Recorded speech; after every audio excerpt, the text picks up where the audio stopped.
Hello दोस्तों, welcome to goal to government. दोस्तों, RRB NTPC का जो अंडर ग्रेजुएट वाला एग्जाम हुआ था सीबीटी 2, उसका रिजल्ट जो है आ चुका है। अब इसका नेक्स्ट स्टेज है सीबीटी एसटी, यानी कि computer based typing skill test. इसके बारे में फुल डिटेल वीडियो रहने वाली है और इसकी एक स्ट्रेटजी बनाने की कोशिश करेंगे, कैसे आप इस टेस्ट को पास कर सकते हैं। दूसरा, मैंने कैसे इस टेस्ट को पास किया था और क्या क्या अवॉइडेबल मिस्टेक्स हैं जो आप अवॉइड कर सकते हैं। चलिए, अब सबसे पहले तो एक एक क्वालिफाइंग टेस्ट है। ठीक है, इसके मार्क्स जो है फाइनल मेरिट लिस्ट में ऐड नहीं होते, ना ही आपको कोई मार्क्स दिए जाते हैं इसके, जस्ट आपको क्वालिफाई करना रहता है। ठीक है। और दूसरा एक आपकी बेसिक टाइपिंग एबिलिटी को चेक करने के लिए है, जो कि कुछ क्लरिकल पोस्ट के लिए है। जैसे कि ये ऑफिशियल नोटिफिकेशन का स्क्रीनशॉट है, उसमें साफ साफ लिखा है कि अकाउंट्स क्लर्क कम टाइपिस्ट और जूनियर क्लर्क कम टाइपिस्ट, सॉरी ये वाला, ये दो जो लेवल 2 की पोस्ट है, इन दोनों के लिए ही सीबीटी एसटी मैंडेटरी है। अगर आप सीबीटी एसटी को पास नहीं करते हैं तो आप इन दोनों पोस्ट के लिए कंसिडर नहीं किए जाएंगे। और ये दोनों पोस्ट लाजवाब है, बहुत बढ़िया पोस्ट है दोनों की दोनों। तो फिर आप इन दोनों पोस्ट के लिए ही कंसिडर होंगे, और इनकी कट ऑफ जाती है ज़्यादा, क्योंकि ये नॉन टाइपिंग पोस्ट है। इनकी थोड़ी रिलेटिवली कम जाती है, तो आपके जॉब के जो चांस हैं वो इंक्रीज हो जाएंगे अगर आप टाइपिंग टेस्ट को पास कर लेंगे। ठीक है। अब ये एक ऑफिशियल गाइडलाइन है जो आरआरबी ने पब्लिश की हुई है। इसको एक बार देख लेते हैं, इसमें क्या लिखा है इन्होंने। तो सबसे पहले तो नीचे अगर देखेंगे हम, यहाँ पर लिखा है, देखिए कि minimum speed should be 30 word पर minute for English and 25 word पर मिनट फॉर हिंदी। तो हिंदी इंग्लिश के लिए अलग अलग स्पीड्स दी है, 30 WPM और 25 WPM। ठीक है। अब ऊपर इसमें लिखा कि हिंदी आप चाहे इंग्लिश में कर सकते हैं, चाहे सॉरी टाइपिंग आप हिंदी में कर सकते हैं या फिर इंग्लिश में कर सकते हैं, ये आपकी चॉइस रहेगी। आपने चॉइस फिल की होगी फॉर्म भरते हुए। अगर नहीं की है तो इसमें लिखा है कि English will be typing language as default option, by default आपको इंग्लिश में टाइपिंग करनी है। ठीक है। अब जो हिंदी वाले हैं उनको कुर्ती देव या फिर मंगल फोर्ट में उन्होंने तैयारी की होगी, तो इन दोनों में से कोई भी फॉन्ट चूज कर सकते हैं। ठीक है। अब नंबर थर्ड पे आते हैं। थर्ड में लिखा है कि ये एग्जाम जो है हमारा टाइपिंग वाला, ये 3 पार्ट्स में डिवाइडेड है। तो पहला पार्ट में क्या लिखा है कि 1 मिनट की एक वार्म अप सेशन होगा, जिसमें फेमिलराइज होंगे आप कीबोर्ड से, यानी कि आपको चेक करना है कि कीबोर्ड की सारी की सही से काम कर रही है नहीं कर रही है। अगर आपको कुछ भी प्रॉब्लमेटिक लगता है तो आप रिक्वेस्ट करें कि अपना कीबोर्ड चेंज करा लें, क्योंकि बाद में आपका जो 10 मिनट का टेस्ट होने वाला है उसमें आपको प्रॉब्लम आएगी। ठीक है। आपको अगर आपको लगता है, जैसे मेरे साथ ऐसा हुआ था कि एक सी जो है कि वो सही से काम नहीं कर रही थी, तो मैंने अपने एग्जाम में भी यही किया था कि हैंड रेज किया और रिक्वेस्ट की कि प्लीज़ मेरा कीबोर्ड चेंज कर दीजिए, उन्होंने कर दिया था। ठीक है। अब इसके बाद ब्रेक रहता है, इस 1 मिनट के बाद 30 सेकंड का ब्रेक मिलेगा। इसमें आपको प्रिपेयर होना है मेंटली, क्योंकि आगे आगे आने वाली 10 मिनट जो है आपके लिए बहुत महत्वपूर्ण होने वाली है। आपको एक जॉब भी दिला सकती हैं, स्पेशली अगर आप बाउंड्री लाइन पे हैं, आपके नंबर बिल्कुल टच कर रहे हैं कट ऑफ को। ठीक है। अगला, अब इसमें 4th नंबर पे लिखा है कि अगर आपने एक बार 10 मिनट के अंदर एक बार अपना पूरा पैसेज टाइप कर दिया है तो उसको आपको रीटाइप करना है। ठीक है, रुकना नहीं है कि एक बार पैसेज अगर टाइप कर दिया है तो दोबारा टाइप करना है, रीटाइप। ठीक है। इसके बाद इसमें लिखा है कि candidates who do not type the whole passage at least once in 10 minute will be treated as disqualify. देखिए, अगर आप 10 मिनट में एक बार पैसेज को पूरा टाइप नहीं कर पा रहे हैं, उसको डिस्क्वालीफाई माना जाएगा।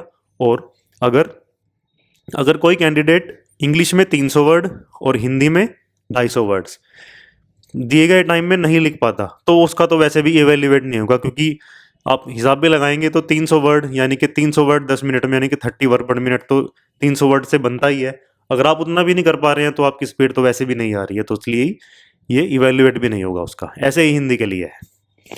ठीक है। अब इसमें इन्होंने मिस्टेक्स के लिए 5% मिस्टेक इसमें चल जाएगी, यहाँ पे साफ साफ लिखा है। अब ये मिस्टेक्स वाला इन्होंने एग्जांपल दे के समझाया कि कैसे मिस्टेक्स को काउंट करेंगे। इसको देखने की मुझे लगता है कि ज़्यादा ज़रूरत नहीं है आपको, बाकी आपको पढ़ना है तो स्क्रीनशॉट ले सकते हैं इसका, क्योंकि अगर आपकी टाइपिंग ठीक है और आपकी एक्यूरेसी भी ठीक है तो ये सब चीज़ मैटर नहीं करती, आप आराम से इस टेस्ट को क्वालिफाई कर लेंगे। ठीक है। अब आगे चलते हैं।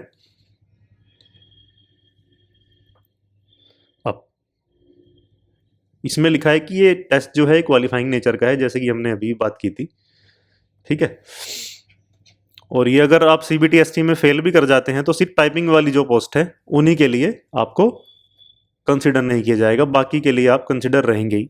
ठीक है, अब कॉमन मिस्टेक्स के बारे में बात करते हैं। कॉमन मिस्टेक्स क्या क्या होती हैं, जैसे कि सबसे पहले स्पेलिंग एरर होती हैं नॉर्मली। कोई वर्ड आप टाइप कर रहे हैं, जैसे गवर्नमेंट है, इसमें एन छूट जाता है कभी कभी, तो यहाँ पे एन आना था, ये आपकी एरर मानी जाएगी। ठीक है, कोई एक्स्ट्रा लेटर लिख दिया, कमिंग है COMM आ गया, गलती से 2 बार एम प्रेस हो गया आपसे, तब भी प्रॉब्लम आ सकती है, तब भी ये स्पेलिंग एरर मानी जाएगी। कुछ पंक्चुएशन एरर होती हैं, जैसे कि आपने फुल स्टॉप छोड़ दिया, कोमा या क्वेश्चन मार्क गलत जगह पे लगा दिया, ये भी एक एरर होगी। तीसरा बैक स्पेस, बैक स्पेस का जैसे कि हम जानते हैं कि इसमें कोई यूज नहीं है, बैक स्पेस डिसेबल रहता है, तो आप पीछे तो जा ही नहीं सकते हैं, तो ध्यान से अपना टाइप करना है पैसेज। चौथा पैनिक एरर, अब ये उन लोगों को ज़्यादा होता है जिनकी तैयारी सही से ढंग से नहीं होती या पूरी नहीं होती, तो वो पैनिक कर जाते हैं, और जितनी वो कर भी सकते हैं अगर, तब भी उनसे भी और भी ज़्यादा गलतियां मिस्टेक कर देते हैं, और उनकी स्पीड भी घट जाती है और एरर बढ़ जाती है। ठीक है, अब कुछ वर्ड्स जो होते हैं आप स्किप कर देते हैं जल्दबाजी में, कभी कभी ऐसा होता है, कुछ रिपीट भी कर देते हैं, वॉज 2 बार लिख दिया जैसे कि। ठीक है, और अब matching, not matching on screen, जैसे कि आपका जो टेस्ट है, मान लीजिए कोई कंप्यूटर स्क्रीन है। ठीक है, अब इसमें आपका ऊपर जो है पैसेज चलेगा, नीचे आप टाइप कर रहे हैं वो दिखाई देगा। अब यहाँ पे स्क्रॉलर भी होता है, वो स्क्रॉल करने के लिए वो भी आपको खुद मैनुअली करना पड़ेगा, अगर पैसेज पूरे पेज में नहीं आ रहा है, नॉर्मली आता नहीं है, तो आपको स्क्रॉल भी करना पड़ेगा। ठीक है, अब जैसे ही आप टाइपिंग स्टार्ट करते हैं, पहली बात आपको ये दिखाई नहीं देगा इसमें कि आप किस वर्ड पर हैं, तो आपको ये ध्यान रखना है कि आप कौन सी लाइन टाइप कर रहे हैं। ये बहुत कंफ्यूजिंग होता है कभी कभी, स्पेशली जब आप मेंटली प्रिपेयर नहीं है इस चीज़ के लिए, तो इसलिए घर पे जितनी ज़्यादा प्रैक्टिस हो सकती है उतनी करें। आगे इस बारे में बात करेंगे ही। ठीक है, आगे चलते हैं।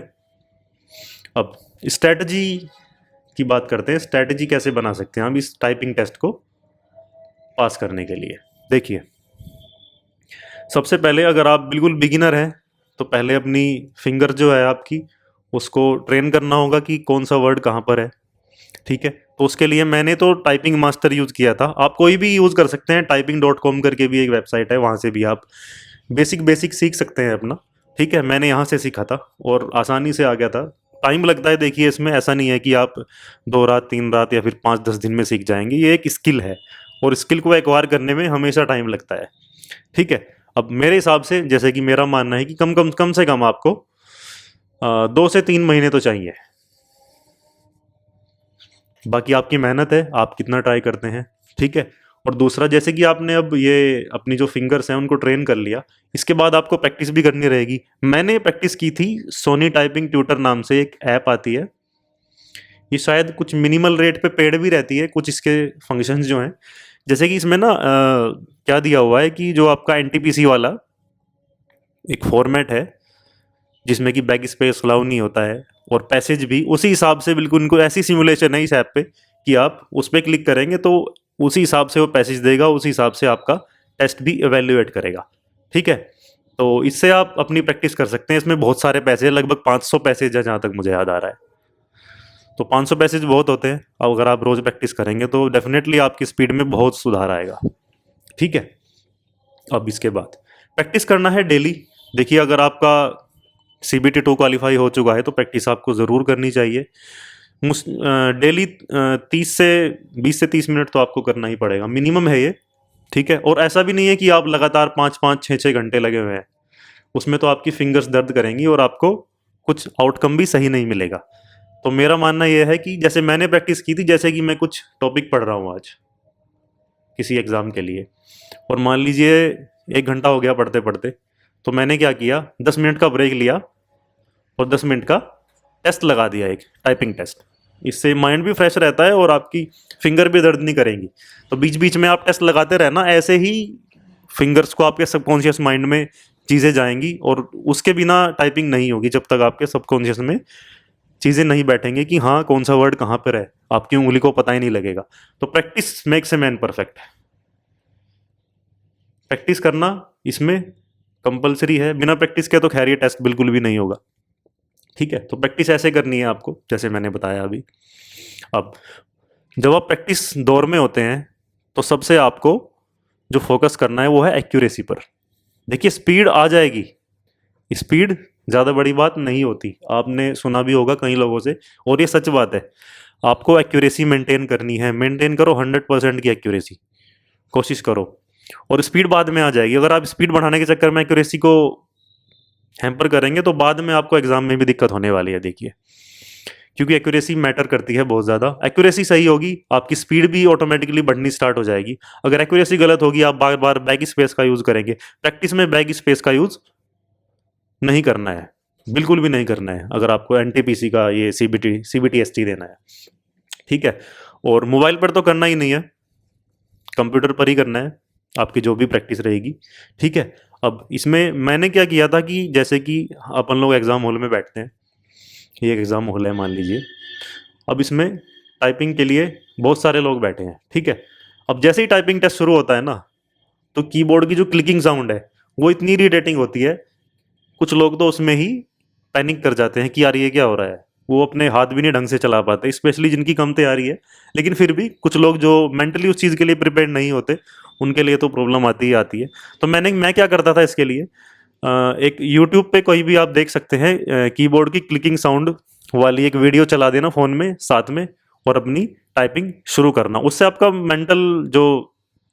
मेंटलिटी आपकी स्टेबल रहेगी कि हाँ यार ये ऐसी साउंड्स आती हैं कीबोर्ड की, और बहुत तेज़ तेज़ साउंड आती है, क्योंकि लोग पता नहीं कैसे कैसे टाइपिंग करते हैं, और आती ही है क्योंकि कीबोर्ड्स चल रहे हैं तो बेसिकली। तो ये आपके लिए बहुत बहुत बेनिफिशियल रहने वाला है, ये साउंड वाला क्लिकिंग साउंड को ही डाउनलोड कर लीजिए या यूट्यूब पे चला लीजिएगा जब भी आप प्रैक्टिस कर रहे हो, ठीक है। तो मोटा मोटा ये रहने वाला है, आज से आप इसकी स्ट्रैटेजी आपकी ऐसी होनी चाहिए।